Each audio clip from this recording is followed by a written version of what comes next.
नमस्ते दोस्तों। तो जैसा आपने पिछले वीडियो में पढ़ा था कि टेंस क्यों ज़रूरी है, टेंस क्या है, वो अपन अगले वीडियो में ऑलरेडी डिस्कस करेंगे। अपन उसके लिए आपको डाउन टू अर्थ रहना है। तो इंग्लिश क्या है तो धीरे धीरे अपन देखते रहेंगे। तो जिसके मन में ये डर है ना कि इंग्लिश बहुत हार्ड है, बहुत सिंपल वे में सीखना है अपने को, ओके, तो पहले तो माइंड से ये मेंटेलिटी, ये थॉट अपनी हटा दो कि इंग्लिश बहुत हार्ड है, ओके। तो अब देखो, मेनली चीज़ अपन जो फोकस करने मतलब करने लायक है वो पढ़ेंगे अपन। क्या है कि एस वी ओ सी ए क्या है, मतलब किसी भी सेंटेंस, किसी भी स्ट्रक्चर को देखने के लिए सबसे बड़ी चीज़ है एस वी ओ सी ए, जिसमें एस का मतलब सब्जेक्ट, वी का मतलब वर्ब। अब वर्ब यहाँ पे कितनी टाइप की होती है वो अपन पार्ट ऑफ स्पीच में पढ़ेंगे। वर्ब कितनी टाइप की होती है, हेल्पिंग वर्ब होती है, मेन वर्ब होती है, या फिर ट्रांजिटिव होती है, या इंट्रांजिटिव कौन सी वर्ब होती है, हेल्पिंग वर्ब में ऑक्सिलरी कौन सी वर्ब होती है, हेल्पिंग वर्ब कौन सी होती है, वो सब अपन डिफरेंट काइंड ऑफ उसमें वीडियो में पढ़ेंगे, ओके बेटा। तो उसके लिए डोंट वरी रहो आप। फिर ओ का मीन्स ऑब्जेक्ट है, सी का मीन्स कॉम्प्लीमेंट है, और ए का मीन्स एडवर्ब होता है। क्या होता है? Adverb, okay. तो इस यहाँ पे क्या आ जाएगा? Subject, verb, object, okay. ये क्या है? Subject, helping verb, main verb, object, ठीक है। ये थोड़ा सा अलग सिस्टम है, ठीक है। तो इनको अगर आप समझ लोगे ना, बहुत ईजी सिस्टम, ओके बेटा। तो सबसे मेन चीज़ है सेंटेंस क्या चीज़ होता है। सबसे बड़ी चीज़ सेंटेंस है, क्योंकि इंग्लिश में आपको पता होना चाहिए कि सेंटेंस क्या होते हैं, एलिमेंट्स ऑफ सेंटेंस क्या होते हैं। एलिमेंट्स का मतलब पार्ट ऑफ सेंटेंस क्या होता है, सेंटेंस में कौन कौन से टाइप से मिलके, कौन कौन से पार्ट से मिलके। जैसे अपनी फैमिली होती है, फैमिली में कौन कौन होते हैं? पेरेंट्स होते हैं, चिल्ड्रन होते हैं, चिल्ड्रंस में भी ब्रदर सिस्टर होते हैं, ओके। तो ये मिलके क्या बनाते हैं? फैमिली बनाते हैं। तो सेम काइंड यहाँ पे सेंटेंस के साथ भी ऐसा है कि सेंटेंस कौन कौन से हिस्से, कौन कौन से पार्ट मिलके क्या बनाते हैं? सेंटेंस का निर्माण करते हैं, सेंटेंस को फॉर्म करते हैं, ओके। तो mainly sentence is a group.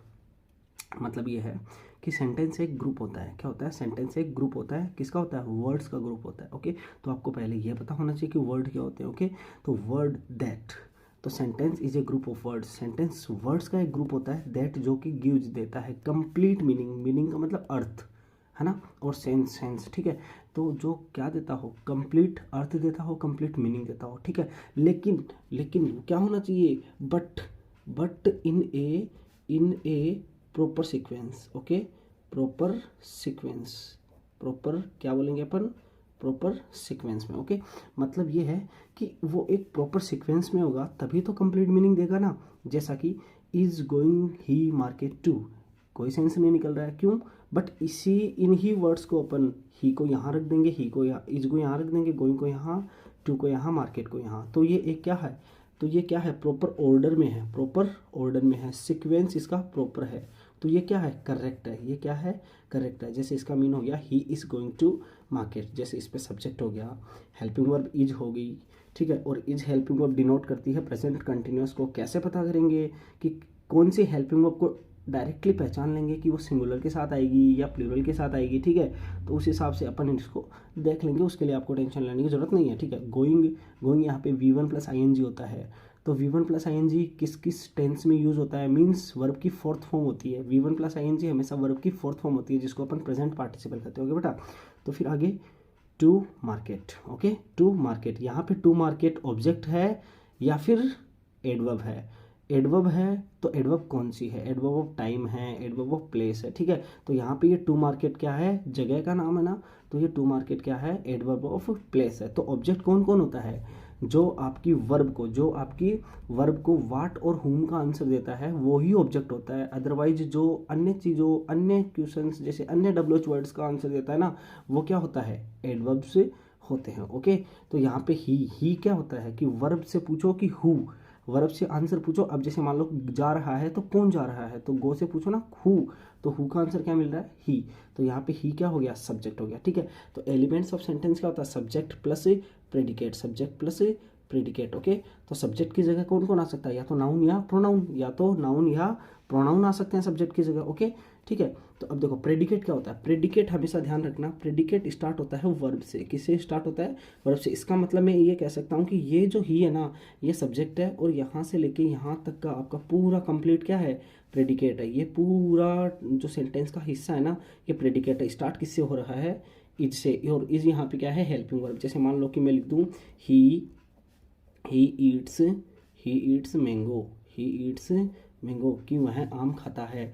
तो यहाँ पे ही कौन है? सब्जेक्ट है, और ईट्स मैंगो क्या आ गया, प्रेडिकेट हो गया। ईट्स मैंगो क्या हो गया, प्रेडिकेट हो गया। अगर मैं लिख दूँ कि ही is going, he is going, okay, चलो मैं इसी की लैंग्वेज में ले लेते हैं ना अपन। He is eating, he is eating mango, he is eating mango, okay. तो देखो ही तो क्या हो गया सब्जेक्ट, और इज से लेके ईटिंग मैंगो, ओके। तो क्या हो गया, ये सब यहाँ से लेके यहाँ तक का पूरा हिस्सा क्या कहलाएगा, ये कहलाएगा प्रेडिकेट, ठीक है। तो यहाँ देखो प्रेडिकेट किससे स्टार्ट हो रहा है, मेन वर्ब से, और यहाँ प्रेडिकेट किससे स्टार्ट हो रहा है, हेल्पिंग वर्ब से, ओके। तो आपका जो प्रेडिकेट है वो वर्ब में स्टार्ट होता है, जो हेल्पिंग वर्ब भी हो सकती है और मेन वर्ब भी हो सकती है, ठीक है। तो दोस्तों इन चीज़ों को आप नोट्स के रूप में बनाते रहिए। धीरे धीरे अपन हर क्लास के, जैसे मान लो कि क्लासों में अलग अलग डिवाइडेशन होता है ग्रामर के टॉपिक्स का। तो जैसे अपन मेनली अपन जैसे मान लो कि 10th की बात करें, तो 10th में 6 टॉपिक्स दे रखे होते हैं। तो टेंस भी है उसमें, कंजक्शन भी है, पैसिव वॉइस भी है, डायरेक्ट इनडायरेक्ट भी है, ओके। और 12th की बात करें तो वहाँ पे सिंथेसिस है, प्रीपोजिशन है, फ्रेजल वर्ब्स है, ओके। तो इनकी बात करेंगे अपन क्लोजेस वगैरह, ठीक है। तो डोंट वरी रहो, एक एक टॉपिक के वीडियो आएंगे यहाँ पे, आपको डेली रेगुलर बेस पे वीडियो मिलते रहेंगे थोड़े थोड़े टाइम पे, ओके।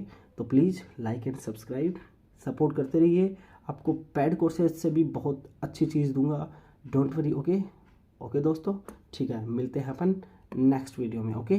तो देखते हैं अगली बार अपन और भी शानदार चीज़ लेके आएंगे, okay. Okay, so thank you so much मुझे इतना प्यार से अभी तक के सुनने के लिए, okay, thank you so much.